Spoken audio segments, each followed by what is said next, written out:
And we are live, back in the saddle, show number 73. Oh no, you got to mute it. You got to mute it. You got to mute it. Right here. Can you hear him? Show number 73. I had it muted. Okay, well, mute it again, please. Anyway, guys, a little technical difficulties in a new location, so I think we got it actually figured out. And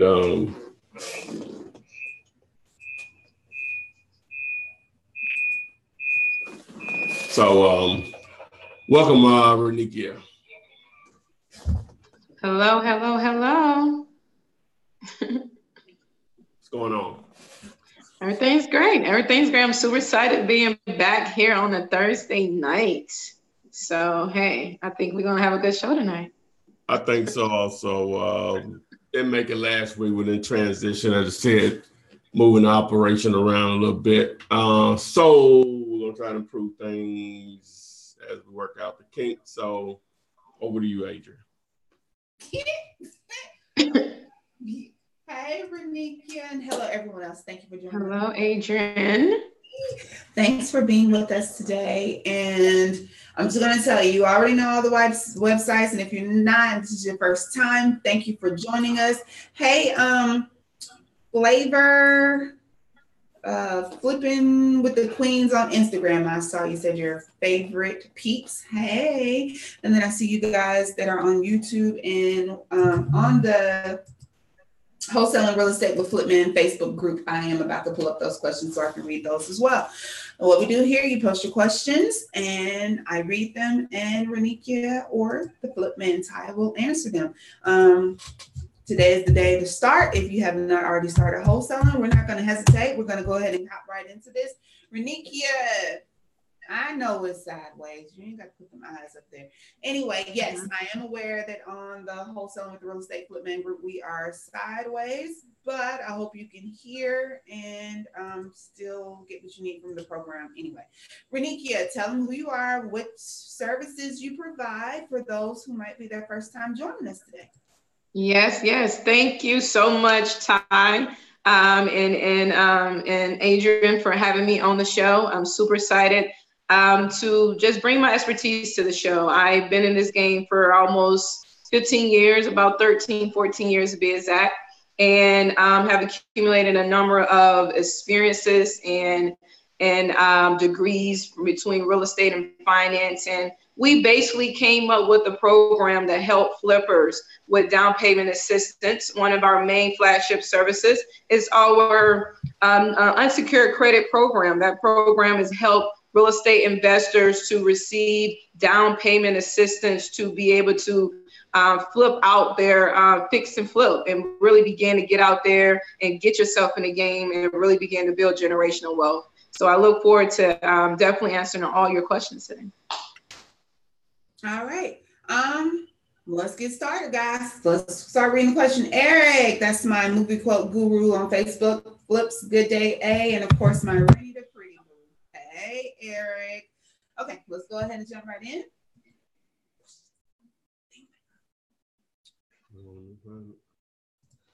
I thought you had it on Facebook.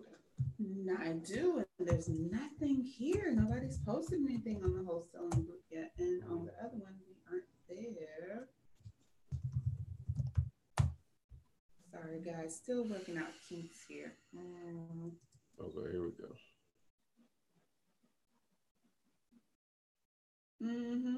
Yay, Trip J. I'm not reading that. I can tell you that already. Nope. What? You already know.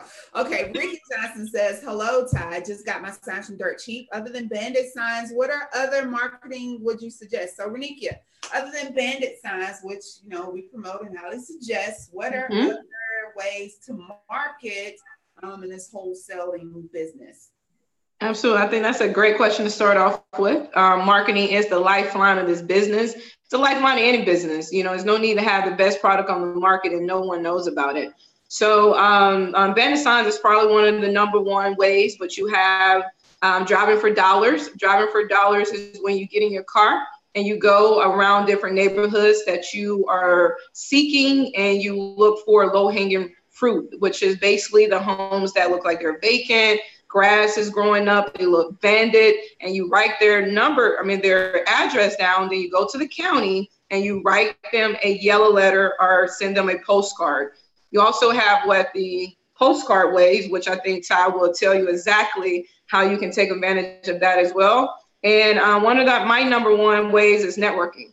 Networking with all the other real estate agents and real estate investors in your area, finding REIA and real estate groups. If you don't have a group in your area, create one. I promise you there's more people in your area that has like minds. So that's just to name a few. I'll let Ty explain the postcard service that he had, which is very, very dope and cool. So I definitely would recommend for you all to take advantage of that. All right. Yeah. And speaking of that, Monday and Tuesday, I was in St. Louis visiting with the company that puts that mail to flip AccuPix product together. And the video that I have coming with the guy that started that company here in the next, I guess, week, we should have it edited, and I'll upload it to my YouTube channel and maybe Facebook also. Just a wealth of information. He's been in the business 30 years as a printer / direct mail guy. And one of the things that I know this, and sometimes you know stuff, but it needs to be reiterated to you. If you can afford it, which fortunate enough, I think I can afford a few of these things, but if you're not doing as many methods of marketing that your budget or your resources will allow, you're leaving money on the table. And I haven't been a consistent direct mail person. I know it works. I've made money, made plenty of it with it, but I guess like a lot of things with me though, but they struck a match up under my butt. It won't happen again. I will have a consistent plan on all facets of my marketing. I won't just do bandit signs for these 2 months and direct mail another month. I'm not going to have it all going at once, cold call and everything. But just think about this with direct mail is that I think we will all agree that a large percentage of the people that own real estate are probably people 60 years and older, right? They own a lot of real estate and a lot of paid for real estate that has no mortgage or any, may have some liens, but definitely not a mortgage balance. So, or we'll just say free and clear real estate. Those people read their mail. They read their mail. They still read the newspaper, and they're going to watch them. Those are going to be things that they do. So if you're not doing direct mail, you're leaving money on the table. And one of the things which you'll see in the video that he and I shot, just how he came up with the idea of actually putting a picture of the person's property, because it's all about getting their attention, number one. But standing out from the crowd, which he just had because he owns rental properties himself, and he just had just stacks of postcards that he received on a weekly basis, and he's going to pay attention to them because he's in the business. But the average person, some of those postcards that they're sending, just have no chance of somebody calling them back or whatever. So you got to stand out from the crowd. But just to answer the question, beyond just the direct mail, obviously bandit signs, direct mail, cold calling, as Renika said, networking, just letting everybody know that you run into, that you actually buy houses. You just never know who you're going to meet. So that's why I wear this shirt around. I sort of feel bad sometimes because I don't like to be noticed or whatever, but it strikes up conversation or whatever. People say, "Oh, you buy houses?" Well, yeah, that's what the shirt says. But anyway, so those are some things, some ways that you can generate leads or whatever. You don't sleep on the internet. Obviously, that's a whole nother ball game itself. Social media, website, all that. So you guys got a whole gumbo of marketing techniques to generate daily leads, just lead after lead after lead. which should turn into check after check after check. All right, there you have it. All marketing methods, double dabble in each one of them if possible, and if funding allows. Correct. Oh yeah. What up, Kelton from Orlando, Winston from DC, and Dwayne from New York City. Lady D is from Dallas, and Robbie from the ATL. Okay, let's see here. Getting to our next question. Javin says, I'm meeting a seller tomorrow to lock up a contract. May I have some advice on how to approach and talk to them when I arrive? So you need to do some talking to yourself in the mirror, mantras, boost up your confidence. I got this. But seriously, Renikia, what is something that he can say or do when he gets there to meet the seller tomorrow? It's all about posture. It's all about your confidence. I definitely go there as you are the investor and not the wholesaler. I think that turns a lot of real sellers off who understand exactly what you're doing. But definitely go there with confidence, and let them know that you are seasoned investors and you have a team of investors and you're looking to purchase a property and go in there and walk the property, try to do some due diligence, take as many pictures of the property, as much videos at the property. If you do have a team or you're not sure about the numbers, don't speak numbers right there. Let them know that, hey, you're going to take this information back to your team and you'll be able to get back with them with the offer immediately. But most importantly, just go with confidence. Don't allow them to see weakness nor see newbie in you. Go in there as if you have the money to purchase this property right now. All right. I hope you take that information, Mr. Thatch, and good luck tomorrow. Mr. Proximity says, I have 2 meetings tomorrow with 2 sellers. Do I need to set up my LLC first, or can I do the contract under my name to get paid? I think we answer this question quite often about if you have to choose whether you do the wholesaling deal first or whether you worry about the LLC, do a deal, right? It's necessary, not necessarily for the first deal. What's your thoughts on that? I wouldn't say anything different. It's not necessarily, I mean, once you start making money, you want to be protected within your LLC and be able to write off for tax purposes at the end of the year. But do the deal, secure the bag. I mean, if you don't have everything together, just do the deal and then take some of the profits from that property or that deal and invest back into your business. All right. Pamela, hey, she's in Columbia, South Carolina. Welcome, and thank you for joining us today. And just so you know, the postcard website again was mailtoflip.com. You can go there and upload a list and get the postcards that Todd's talking about with the homes printed on them.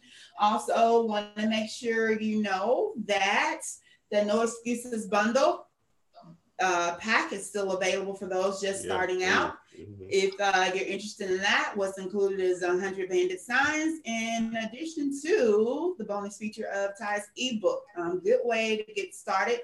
So startersigns.com is where you can go to take advantage of that for those wanting bandit signs. Clint Westerhall says, I have an appointment with a seller that has 3 houses for sale for $30,000 or best offer for all 3. Do I need to put each individual one under contract, or can I do all 3 on one contract? They are all right next to each other. What's the suggestion for that, Renika? 3 houses, 1 contract, or 3 houses, 3 contracts? I think it would depend. Would it be one investor buying them all, or would you sell them to 2 to 3 different investors? If you don't have one particular investor to buy them all, I probably wouldn't put them all under one contract. Just make 3 different contracts. Therefore, you can assign each and one of your contracts to different investors, and it won't look like you're assigning one contract to 3 different investors. So I would say it depends on your exit strategy. If one investor is going to purchase it, sure. If you're going to separate it to end buyers, multiple investors, then you may want to put it on the contract individually. Okay, and he did update and said it would be one buyer for all of them. Yeah, same paper. There you go, Clint. Hope that helps there. Missed that question on Instagram, guys. I'm sorry. Instagram kind of scrolls up fast and I'm looking at it right there, looking at you. And I missed that question. It was a question that ended in fund. So if you could, oh, you know what? Never mind. That was a question from Jess Cassimone. Let's see here. How much has PropStream helped you? I just bought a list. So PropStream, aka Dealulator.com, a great subscription to help you with your wholesaling business. So how do you think it's helped you? Well, going back to the direct mail campaigns that I just put into motion, normally I will go to, and I don't know why I hadn't did this before, but normally I would go to list source or Melissa data to pull my list. But I already have the subscription of the PropStream, and so I said, well, let me just compare to see if they're pulling the same amount of absentee owners or non-owner occupied owners that list source is pulling, and so they were pulling not the exact same number because some of their algorithms are going to be a little different, but if I pulled a list from one site, it would maybe been like 5,400. The other site might have been like 5,250. So it's pulling basically the same information because it is what it is. You know, you put a zip code in, put in certain parameters as far as owner occupied or absentee, whether they're out of state or in state, which I normally pull both or whatever. It should pull the same information because that's just factual data who owns those properties.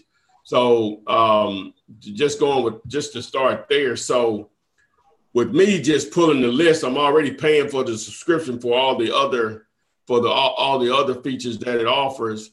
It allows you to do your direct mail marketing also, as I spoke about a little earlier. But on top of that, I have for me personally, deals always come in a lot of fun, and that's one of the ways that deals have presented themselves. But I like to show other people have had success with things that I put out there. So if we can get our schedule together, and I don't even think he's a student. I know he's not a student. He's a YouTube subscriber.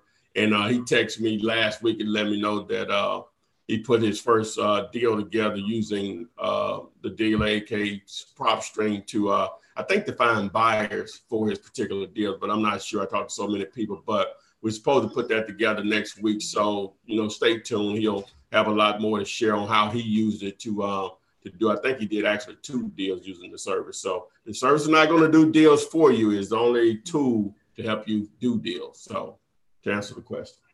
All right. It works. There you have it. Let's see here. I have a question and it's coming from Lisa. She says, hi guys. What happens if you forfeit a deposit to a seller on your one-page contract? I'm not sure why you would want to, but I guess if you need to.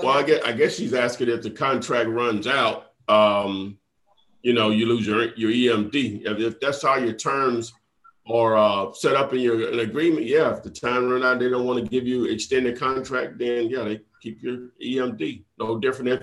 Same thing with you. If somebody put a property on the contract with you, they gave you earnest money, they come perform. I'm assuming you want the money. So. Okay. Hi, Shantae from Chicago, Ophelia and Dominique from Memphis. Sandy has a question. I'm just starting with the YouTube videos and finding a lot of FSBO properties as I'm out and about. A little nervous about moving forward and not knowing what to do on my own. Help. So if she's finding the for sale by owner properties, what would be your next step? First thing, you need to call the number. Make sure the property available. You have a property. Yeah, they're trying.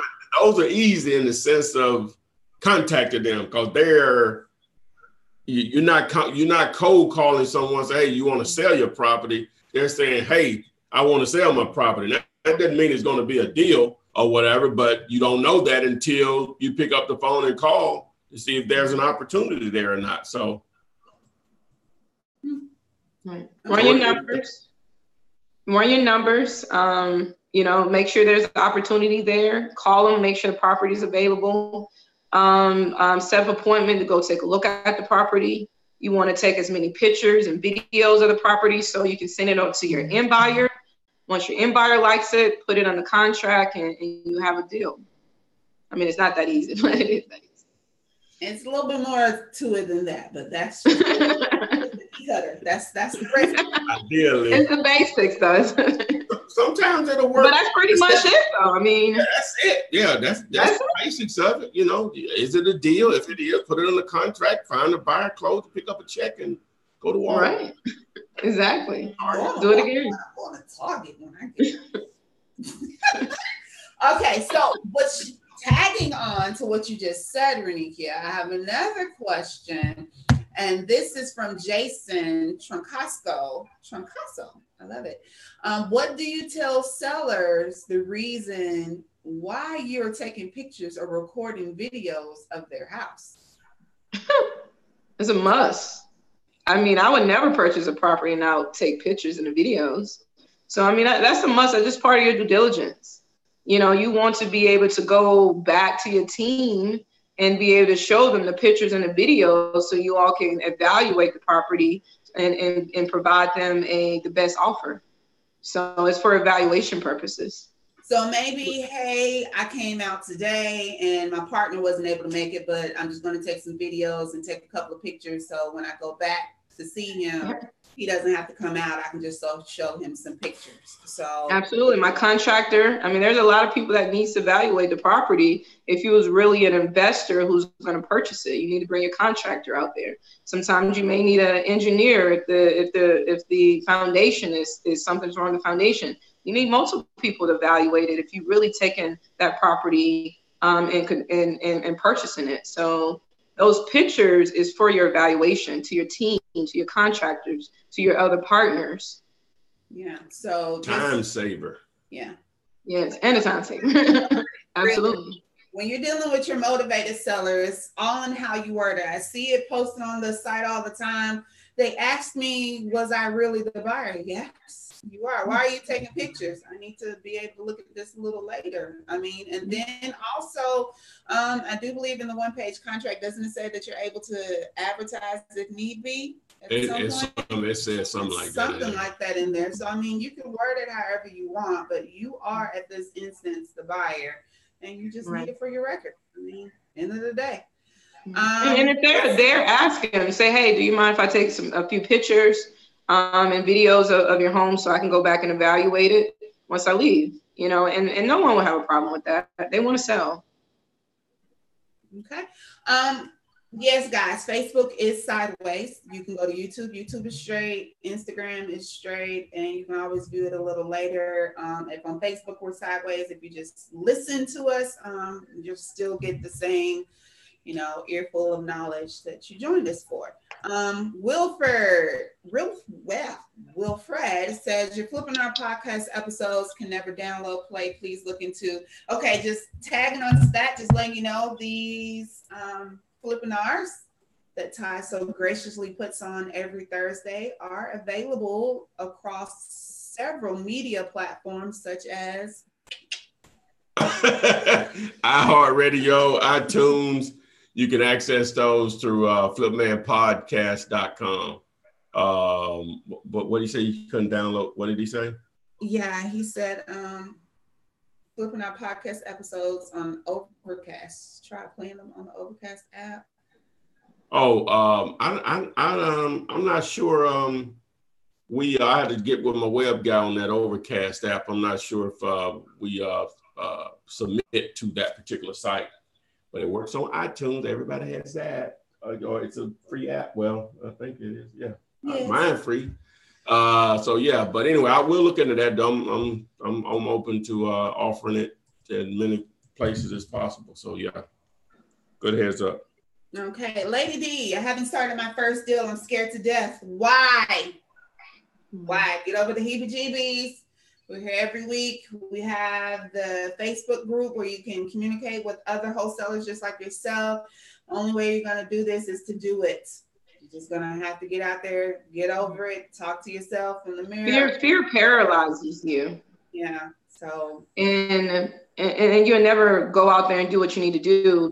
I think what you're fearing is failure, but there's no success story without it. Don't be afraid to fail. Fail means you're trying, so just do it.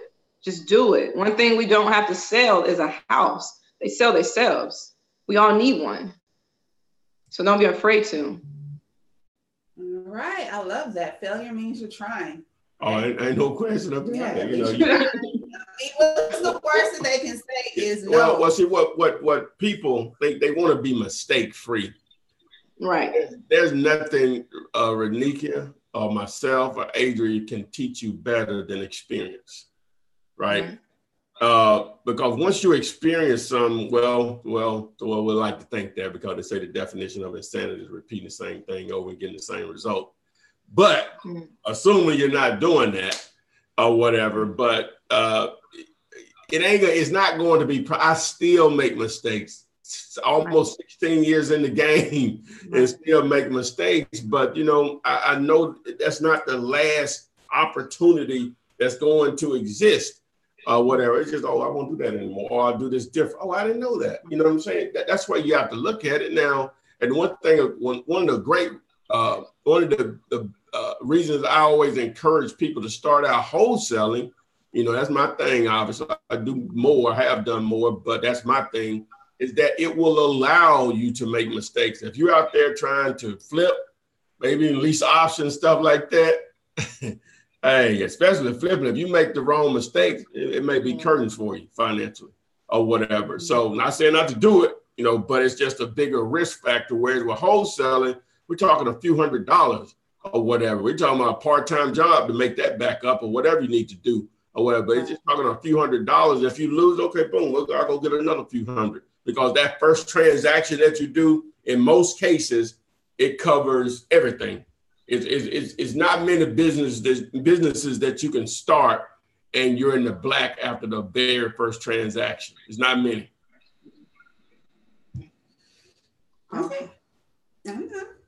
Okay, so Iris Fritz on Instagram says, people, there they go again. They. They say. But yes, they say that the market is crashing. What do you think? They say the market is crashing, Renika. They say what? The market crashing. I want the market to crash again. I wanted to crash like it did in 2009. Yeah, I'm saying that.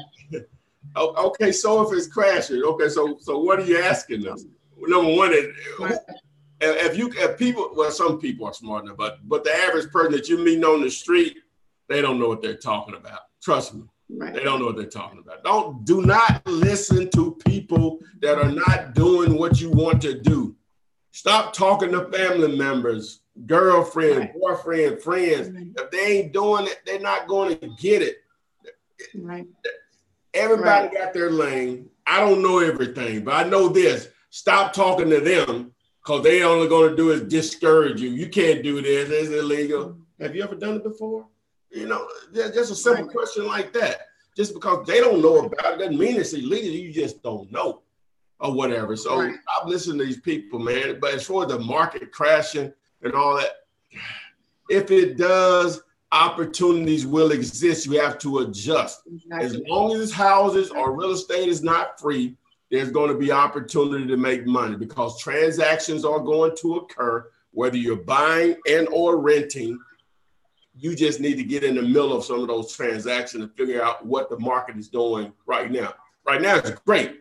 But as Renika said, she was back there rolling when it wasn't great, back in 09, 08, 09 or whatever, but it was still deals being made. It's just different. Right. You won't know the difference. You know what I'm saying? I know the difference. She know, because we were doing it or whatever, but there's still going to be opportunities. You just have to adjust with the market. They say when blood is on the street, buy real estate. Right. It's okay if they say the market is going to crash. You still got to focus on you. You got to focus on what you can do with what you have. I mean, that's just what it boils down to. Do it anyway, because every time someone is saying things, they don't like Todd said, they only say things because they are afraid to do it themselves, or they don't know how to do it. Get yourself around motivated people. One of the best things I ever done in my life, I didn't grow up with this knowledge. I got around people that was moving and shaking, that was out there doing it. And their motivation, their inspiration it just pours into you. And you have to gotta stay around doers. Stay around doers. All right. I want to read this, and it's not really a question, but Mr. Proximity says, I got my first no yesterday, and it wasn't as bad as I thought it would be. Went to Wendy Frosty afterwards. He was good. It was just a no. Oh, you gonna get plenty of no's in this business. Hey, you gonna get a lot of no's in this business.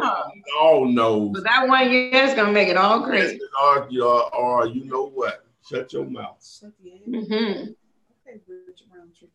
Bad. Okay, so Shaq said I made a mistake yesterday. It cost me $1,000. What was the mistake? We like to hear about mistakes too. Putting them up here. Other people. Shaq is my homie from Detroit, West Side. So put it up there. What happened? Let's see here. Next question. Kay Dozier has the first deal under contract. It's a tax lien for a 4-acre property with no house on it. The estimated price is $68,000. The taxes are $6.8, and I offer to pay the taxes in $10,000 cash. I have $10,000 at this time. Wait a minute, he said no house on it? Okay, K Dozier, he said no house on About it. 4 acres of land? 4 acres of land. Where? $10,000? Where? Need more information, K Dozier. Yeah, if you just want to own some land, property, then it is what it is, or whatever. Well, what's your exit strategy? What are you going to do with it? What's your end game? You just want to own some property, and you just got to roll with it, and that. Hey, something is worth what somebody is willing to pay for. Absolutely. Okay, so let's see here. Dominique Home Solutions says, I keep getting properties under contract, lots of interest, but no one buys. Contract expires, then they buy it at the auction. So 3 things that's going wrong here. What are they? Price? Probably price. Price is too high. Price. Be willing to drop your fee just to get the deal closed. Maybe not. Some money is better than no money. Okay. Yeah, he's saying this keep going to the auction. What do you say? What type of properties are they when you say they keep going to the auction? we gotta be a little bit more clear on what do you mean by that last part. Right. Because it may be your type of properties that you're trying to flip out. Yeah, that's what it sounds like. Could be. So Dominique, fill in those blanks for us so we can properly answer. And if someone can Google your property and it's for sale somewhere else, that'll hurt you too. That's a problem. That can be a problem. That's a problem. They're gonna go around you every time. If I Google you want 75,000, I Google and someone wants 60, I'm calling them directly. Okay, so she answered. She's talking about pre-foreclosures. Oh, I have mercy. Okay. So that's a whole different spin. On it. Pre-foreclosures, we talk about this. They're not hidden little gem secrets. Everybody knows about it. Yeah, it just sounds like her numbers are not working. Yeah. You know what I'm saying? Because even if it's in a pre-foreclosure state, if the equity is already there, then boom, yeah, you may have an opportunity. But she sounds like she just put them, correct me if I'm wrong, you just put them on the contract because they quote unquote pre-foreclosure. Most are not the equity. A lot of times the numbers, it's still not an investor deal because it's a foreclosure. No. Because these banks are getting smart. They're marketing their properties at current as if market value. They're not giving away these properties. They're sending an appraisal out to the properties. They're appraising these properties and they're putting it out there at their appraised value. Yeah, so it's not always a deal. Buyers want to buy less than what is owed. Of course they do. That's it's too expensive. See, if you getting these properties on the contract, you hustling your butt off because a lot of these people are hard to find. Right. And so you got the right, but you just targeting the wrong type of properties. Let those go back, girl, because you got to. If you're going to target those, you got to go through the short sale process, and you really need to be doing a lot of them. Just like no difference if I'm doing direct mail or bandit signs or whatever, I got to have a lot of people to call me to get to a deal. Same thing with pre-foreclosures. You got to be doing a lot of them to get a deal, because most of the time, like she said, when the bank sends out someone to do a BPO, a broker price opinion, you know, they trying to get as much as possible. They're going to take in some factors as far as you know, whatever the short sale package requires from the owner and whatever their hardship is. But at the end of the day, the bank trying, you know, they already know they're going to lose money on that transaction or whatever. So, absolutely. You know, so I would focus, if you that gator and you can get those type of people under contract, focus your energy on some other type of property. I know when your people hear the word foreclosure, it's automatically think cheap, but your market is telling you they're not cheap enough. They want them for less than what's sold on them. That's simple, that baby girl. That female. Yes. Yeah. And another suggestion you can do, since you have people and investors that's interested in those properties, you take that address and you go and send out yellow letters or postcards to everyone in that neighborhood and see if someone else that wants to sell the property. Since you already have an investor for that particular property, which is probably that neighborhood, that area that they like, so they'll take another property. So go out and shop around that foreclosure property within that same neighborhood. Okay, Ariel says, I'm just starting and I feel like I prefer cold calling, but I spend way too much time looking for accurate numbers. Any advice on speeding up the process? Well, with the deregulated aka PropStream, we're upgrading the phone number PN service there. Should be ready to go. The service that we were using wasn't as good as it should be, but to find the actual phone number, sometimes that's not possible. You know, so if you got a mailing address and it sounds like you're you got to reconnect it, right? Yeah. It's the Regis. Oh no, it's right. It's right. Disconnect. Didn't connect. But if you going, what else? I'm trying to know. She wants to do cold calling, but See you later. Numbers. Oh yeah, and so you're going to try. It sounds like you're doing some spots, so you're not sending out a lot of letters. If I'm not sending out a lot of letters, like Adria, she identified 5 properties in her market, and so she just went on there and created postcards similar to the mail to flip with the picture on it, because it's only like 5 of them. So, which I have a video that I showed you how to do that or whatever, and just do that. You just want to stand out, or you can just send. If it's only 3 or 4 of them, send them UPS or FedEx. You know what I'm saying? Most people are going to open those. Right. Mm-hmm. I like that. And speaking of which, the video that Ty mentioned about creating the videos and deal you later and make your own, and kind of do when you have like a small amount of properties, like when you're driving for dollars, it actually was awesome. I actually was able to follow the video step by step, and I am quite computer savvy. And I was like, oh, you dumbed it down really dumb for the dummies. And I was and it works wonderful. So you might want to check that video out, guys. What's the title on? Do it yourself postcards for motivated sellers. Oh, I think that's the title. That makes sense. DIY postcards. Yeah. Okay. So on Instagram, Big Daddy Flips. Oh, I like that. Okay. No. That's what it's called. When wholesaling commercial and they ask for a huge earnest money, how do you go about executing the deal? So commercial is a little different, right? Yeah, but that's no different if it was a house. If they ask for an earnest money deposit that you don't have, either you negotiate terms to allow you to afford that basically to a potential buyer. If they don't want to balk at it, it's no different if they gave you a price that doesn't work for you. If the terms don't work for you, and price is basically terms, then you have to walk. There's nothing to talk about. Right. They want their money. Earnest money is a very important piece.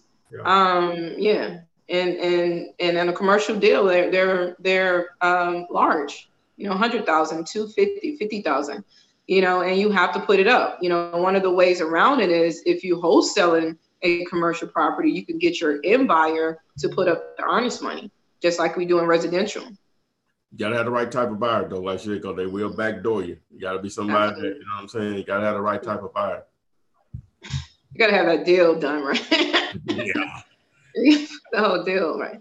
But yeah. Faith Investments has a good acronym for the word fear. We were talking about that earlier about ain't no need being scared. She says fear, false evidence appearing real. F-E. Wow. False evidence. False evidence appearing real. Appearing real. I like that.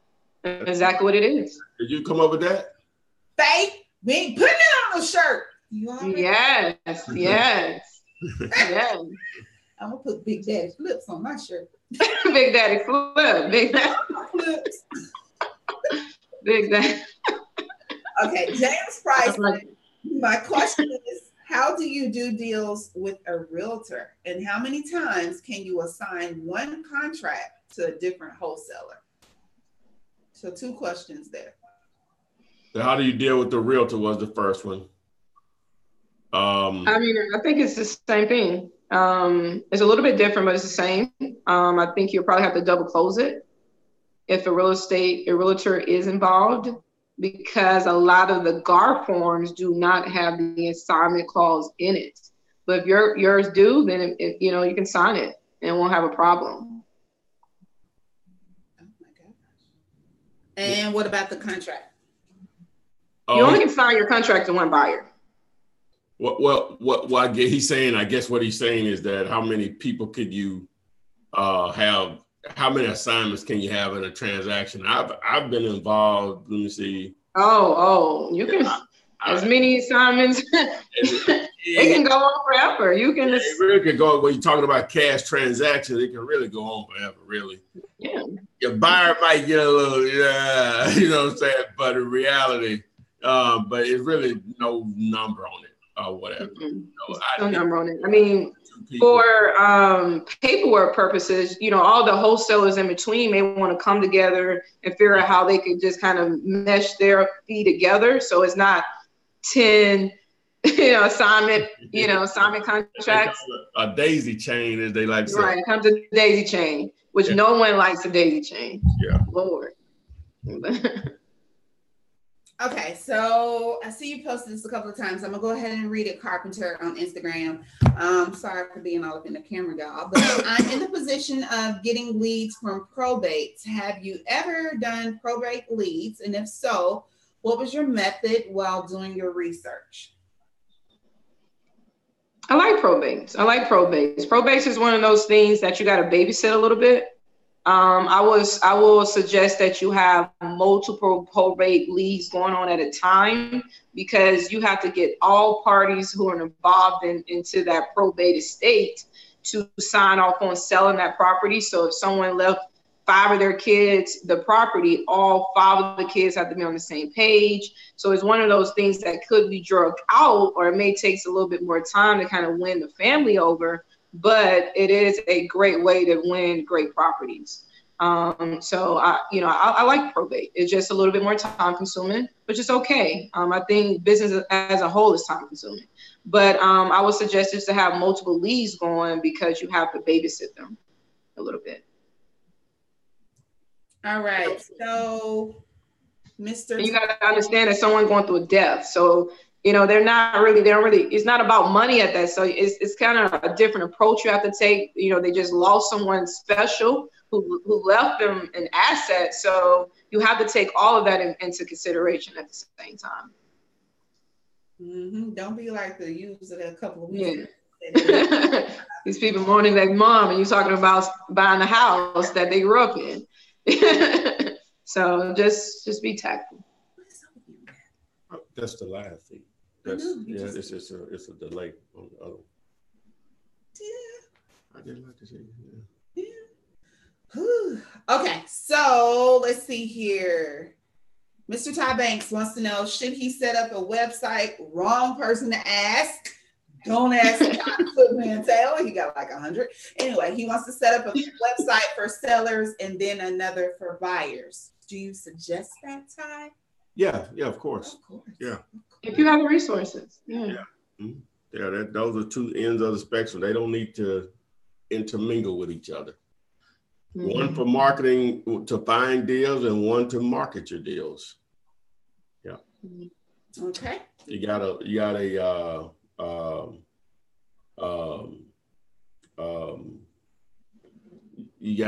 Subway on one side and you got a gas station on the other side. I don't know if that was a good. Yes, marketing is very important. So if you can position your online presence and make your online presence even more credible, people Google everything. People are Googling you so having an online presence does make a difference, but it does not make or break the deal. Nope. Nope. Just another tool. It's another tool. All right. So Charles has a question. He says probably the same concept, but a different picture. We're talking about mail-to-flip.com, which is trying to entice motivated sellers, but what about for the buyer? Could you send them out to buyers as well? Well, you could, and I've done that before. The issue with that is,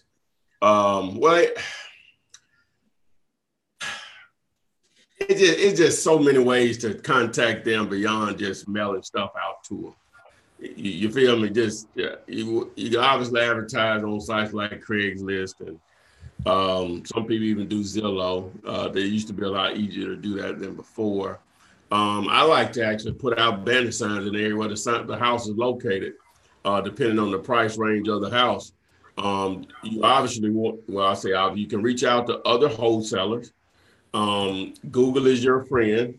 In any major market, if you just Google sell my house fast or buy my house fast, all the guys that are spending all that money on Google to advertise, those are players, because it is very, very, very expensive to be at the top of the food chain on Google as far as the top searches on that first page. So those are just a few. Then obviously, you want to go to your real clubs. And as Renika is saying, network, there's going to be a lot of players there depending on the club. And in some cities, they have multiple clubs. So you attend those. So, and if you have a great deal, just with those just resources I just gave you just now, you'll move it quickly, just quickly, if it's a great deal. If you don't have a great deal and you're getting a lot of calls and people are lowballing you below the price that you may even have it under contract, your market has spoken to you.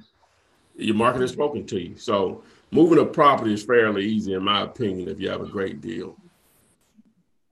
I agree. And I would just add to that is that I feel that to a certain extent, almost everyone is a buyer. So walking around with a T-shirt, I buy houses is a walking advertisement, because almost everyone is a buyer, and the ones that don't, and the other ones don't know that are a buyer and they need to be a buyer. We all need to, have some type of real estate portfolio in our family so we can begin to build generational wealth. So I would say just begin to market everywhere you go, make it who you are, and be able to just connect with everyone. And also, as you connect with investors who's selling, they're also buyers. I think some of my number one top buyers are people I sold property to. People I bought property to or wholesale their properties, so, network with those people as well. Nay, so are you just doing Instagram today? No, we're on Instagram and YouTube and sideways on Facebook. Yep. So, and then of course you can always go back and watch it a little later. Lovable Hannah has a question on Instagram. And Pam, I do see your question for Renika, and I will make sure we get it answered before we close out this evening. But Lovable Hannah's question is, hey guys, so my question may seem a little silly, which it isn't. I'm just getting started And I need a better understanding. Is the earnest deposit used to do the title search, and is that deducted from my assignment fee? So I don't think Hannah has an understanding of exactly what the purpose of the earnest money deposit is, where it goes, how it gets handled, and all of that. Yeah, and then it depends on what side of it you're talking about. If you're talking about the seller side of it, then yeah, you're putting up the earnest money, and it can be held with an attorney and or a closing. I'm sorry, an attorney or a title company.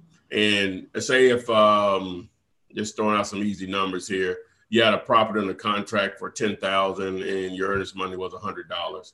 So you would subtract the $100 from the $10,000, which would leave $9,900. So the seller wouldn't get that money, the additional 100 until closing. So, but if you flip that to the buyer side of it, and a buyer gave you $1,000 and you were wholesaling to them that same property for $20,000, then you subtract the $1,000 from the 20, which will leave $19,000. But whenever they closed on it, you would get the $1,000 or whatever. So that has nothing to do with, doing a title search, I think was what she said, or whatever. That really has nothing to do with it or whatever. It's just to secure your deals, to show good faith as far as on each side of it. And just go ahead and tag on to that, because Jamila was asking, once I get the agreement signed, do I send it straight to a title company or wait to find a buyer?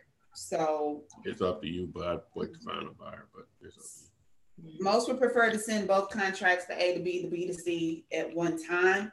Otherwise, you just have paper sitting there at the title company, but you can, but not necessarily necessary. Renikia. The title company may start to, the title company could start working on it and you don't have a deal. And then you have an invoice that you have to pay for. Yes. So I definitely wait until you have a full secured ABBC deal. Okay, let's go ahead and put that out there too, guys. I actually see it 3 or 4 times here in the YouTube, because that's what I'm looking for. The title company is not free. I see a lot of questions. Do I need to send it over to them? Do I need to find one? Do I need to contact one? Can they find the information for me? They are not free. It's not a free service. This is, you can find like an attorney that does the same thing. But and they ain't free. And they're not free either. So you don't want to send anything to the title company until you have a deal in place, all your ducks in a row before you go to the title company. I see a lot of people, do I need to send it to the title company to do a title search? That's not free. It's not free. Right. Even if your deal flops, it's still not free. If your deal flopped, now what will happen, and a title company had to check me on this. If after you've done a few deals with them, they'll take it and they won't charge you up front or whatever. And they may let a deal or two fall through and not charge you. You know what I'm saying? But you just can't can't take advantage of that, because at some point you're going to have to pay first. You know what I'm saying? And so it's best just to keep that cut and dry. Send it over when you got a deal in place. You don't have a deal in place just because you have it under contract with a seller.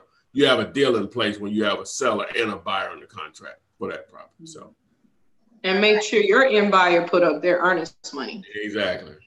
And then normally that earnest money will cover a title search and so on. At least it should be that much. I know title searches and things like that are different prices in different markets, but anywhere from, we'll just say $300 to maybe $600 or $700, depending, just for the search now. It doesn't include once you get into title insurance and closing costs with the attorney or the title company closing. Just the search is what we're talking about. So, what does it cost up there just to do a search, Renika? It's about $300. Okay, all right. Mm-hmm. Yeah, that's what it is here. So, guys, you're thinking between 3 to 4, maybe 5. I mean, maybe I'm getting a better deal, but between 3 to 5.